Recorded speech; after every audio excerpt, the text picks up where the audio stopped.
What is the difference between Kobe Bryant post-career and the Mamba, the killer we saw on the court? A lot of the mentality is still the same.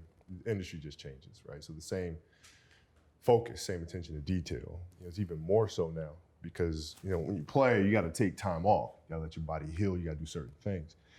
In business and in creativity, there is no off switch Day by day. because your brain's constantly working, right? So, the similarities are there. It's the focus, attention to detail, and you try to surround yourself with people that are just as maniacal as you are about their craft. And the differences are I don't have to put my body through hell every day. Yeah, true. You know what I mean? Some of the things I've seen post-career that I love are obviously, you coaching your daughter and then your new fascination with writing novels. Can you go into detail with those? Yeah, well, coaching the kids is fun. It just kind of came out of nowhere because my daughter just decided she wanted to play about 2.5 years ago.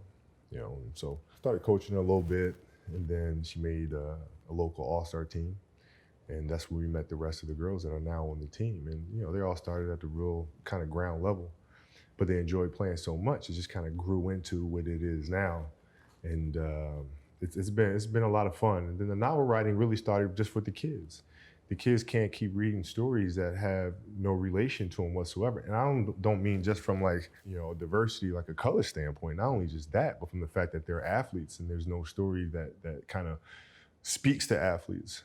It's all there's princesses and sleep and Prince wakes you up with the kiss. Dreamy stuff, not real life. I'm not trying to read my daughters that, Right. We enjoy that stuff, but it's Right. not, it's not reality life, of it. right. You're not going to sleep and then wake up years later and be successful. Right. The process you gotta there. work. You Right. gotta work. So I wanted to create stories that I could read to them, Right. for athletes that go through that type of stuff. Right. Tell me what it's like coaching your daughter, because I coach my boys. We'll be at the same tournament coming up this weekend. What is it like for you being on that sideline? It's fun because I get a chance to sit and watch and ask questions. That's really my job, and my coaching staff's job is to really ask questions, and let them figure things out throughout the course of the game. And you'll win some and you'll lose some that way. We'll probably win a lot more if we felt like we would micromanage how they play the game and call plays and sets and all sorts of stuff. But we really just kind of sit back and let them process things and figure things out because we are playing for the long game of them being the best basketball players they can be. But it's fun to sit there and watch them hoop. I love it. You didn't want an Oscar. We have a dream of winning an Emmy with our show. You didn't want an Oscar and an Emmy.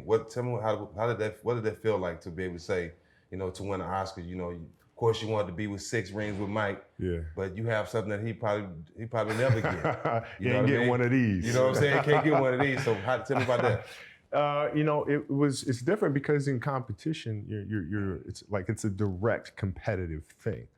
You know who your competitors are. You know who you most likely will face. You know that. You know what I mean? So it's it's a direct competition. When it comes to the arts, it's not that. You just try to create the best thing you possibly can, and then see how in this case the Academy responds to it.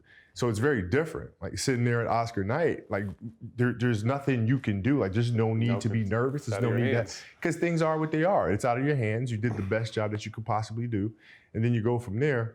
But the biggest lesson learned from is you work with brilliant people that see the world the same way, and magical things happen.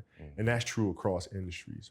I got John Williams and Glenn Keane, who have never met, but they are both giants in their respective industries, see their craft the same way, and you put them on a project together and, What was it like for you coming into this business space overall with all your success you've had in sports? I kind of feel like that next step in life, people either they praise you for what you did and eager to work with you, or they're like, oh, this motherfucker thinks because he won 5 titles that he can do whatever he wants. It's a little bit of both, right? So I can get any meeting, but then it's the follow-up. Right, or I used to get things all the time where it's, come in for the meeting for this company that you want to build, these ideas that you want to build. That's all cool. And you sit down and they're trying to pitch you on being on the show, being in front of the camera. I'm like, I'm not about that. Right. So it goes both ways. And so what we've had to do is just build it ourselves. We just got sick and tired of it. Trying to go out and partner with people that, act like they believe in the vision, but when the push comes to shove, they really don't. They just want me in my 20 years. Yeah. Right. You know what I'm saying? I'm trying to put that to bed and build something for the next 20 years. And the best way to do that is to do that ourselves. Right.